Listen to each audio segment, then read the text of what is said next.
Irrigation శాఖ మార్చులకు అదేవిధంగా పెద్దలు సహచార మంత్రులు శ్రీనివాసరెడ్డి గారికి, వెంకటరెడ్డి గారికి,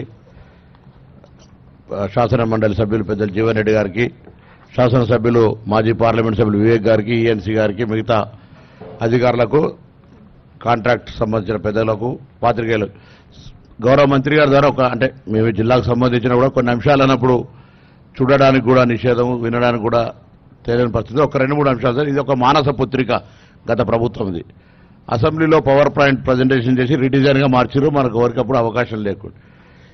దీని ద్వారా అసలు ఎంత నీటిని లిఫ్ట్ చేసిండ్రు ప్రాజెక్టు పూర్తయిన దశలల్లా, ఎంత నీటిని రైతాంగానికి ఇచ్చిండ్రు, మళ్ళీ ఎంత నీటిని మళ్ళీ కిందికి వదిలిపెట్టాల్సి వచ్చింది, కరెంటు బిల్లు ఎంత వచ్చింది, ఎంత ఏరియా పారకం పెరిగింది.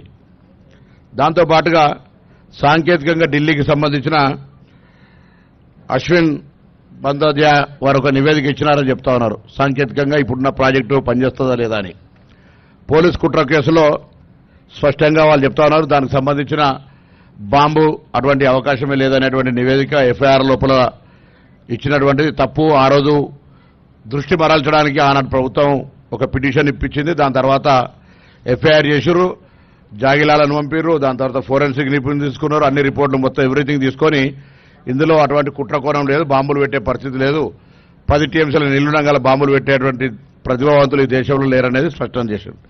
సో సాంకేతిక లోపం మళ్ళీ భవిష్యత్తు నిర్మాణం సంబంధించి మీరు గౌరవ పెద్దలు ప్రభుత్వం నిర్ణయం తీసుకుంటారు. కానీ ఇంతకుముందు చెప్పినట్టుగా ఈ ప్రాజెక్టుకు సంబంధించి మానస పుత్రిక మాకైతే సరే గౌరవ ప్రాజెక్టు చర్చ లేదని అడిగితే అది ఫ్లడ్ ఫ్లో కెనాల్ కింద వస్తుందని చెప్తాను, దీనికి సంబంధం లేదని.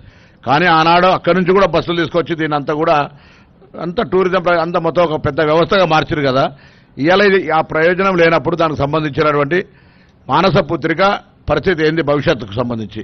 ఇన్ని వందల కోట్ల రూపాయలు, లక్షల కోట్ల రూపాయలు ఖర్చు అయ్యేటువంటి పరిస్థితి. మన లక్షల కోట్ల అవన్నీ జరిగిందంటలేం, కానీ ఇంత పెద్ద ధనం పెట్టుబడి పెట్టిన తర్వాత ఈ ప్రాజెక్టు ఉపయోగపడబోతే ఆనాడు చెప్పారు పత్రికలు మనం చూసినాం, ఆసియా ఖండంలో ప్రపంచంలో ఇంత గొప్ప సిమెంట్ నిర్మాణం లేదు ఇది అని అనేక రకాలుగా మనం కథనాలు చూసినప్పుడు ఇప్పుడు వాస్తవ పరిస్థితి చూస్తే ప్రభుత్వంలో ఉండి చూస్తే కొద్దిగా దీన్ని ప్రజలకందరూ కూడా ఆనాడు ఈ సంఘటన జరిగినప్పుడు ప్రభుత్వం స్పష్టత చెప్పలేకపోయింది.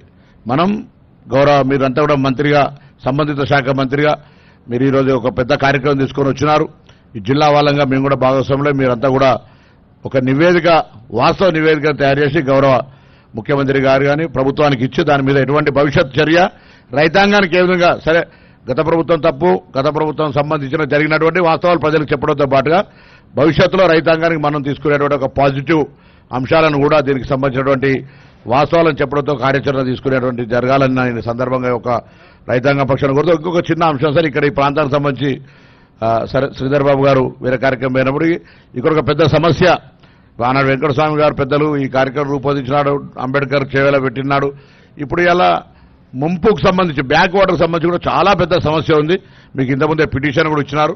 ఆ అంశం కూడా నష్టం ఆల్రెడీ భూసేకరణ జరిగింది, భూ నిర్వాసితుల ఇష్యూ అని పక్కన పెడితే ప్రాజెక్ట్ కట్టిన తర్వాత వెనుకకు వచ్చి ఎన్ని ఎకరాలు అవుతాయి ప్రకాష్ రెడ్డి, అదొక నష్టం మీద కూడా కొంచెం చర్య తీసుకోవాలని సందర్భంగా నేను కోరుతూ ఆ రోజు మరి 5 మే 2012 నాడు ఆ రోజు అశోక్ చవాన్ గారు, పవన్ బన్సాల్ గారు నీటిపారుదల మరి సిడబ్ల్యూసీ మంత్రి, వాటర్ దానికి సంబంధించి కేంద్రంలో కిరణ్ కుమార్ రెడ్డి గారు ముఖ్యమంత్రి, మేమంతా కూడా ఎంపీలంగా ఆ రోజు వాటర్ రిసోర్సుల అగ్రిమెంట్లో ఉంటే మేము ఆ రోజు దాని తదుపరి ప్రభుత్వం నిర్ణయం 5వ తారీఖు 5వ నెల 2012 దాని తర్వాత జరిగినప్పుడు ఆ మీటింగ్ ప్రొసీడింగ్స్ కావచ్చు, తర్వాత ఇప్పుడు డేట్స్ ఇచ్చినారు కొన్ని డేట్స్, ఆ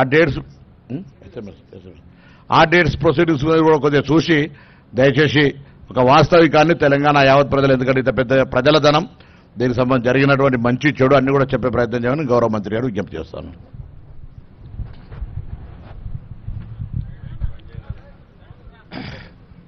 మంత్రివర్యులు ఉత్తమ్ కుమార్ రెడ్డి గారికి కృతజ్ఞతలు.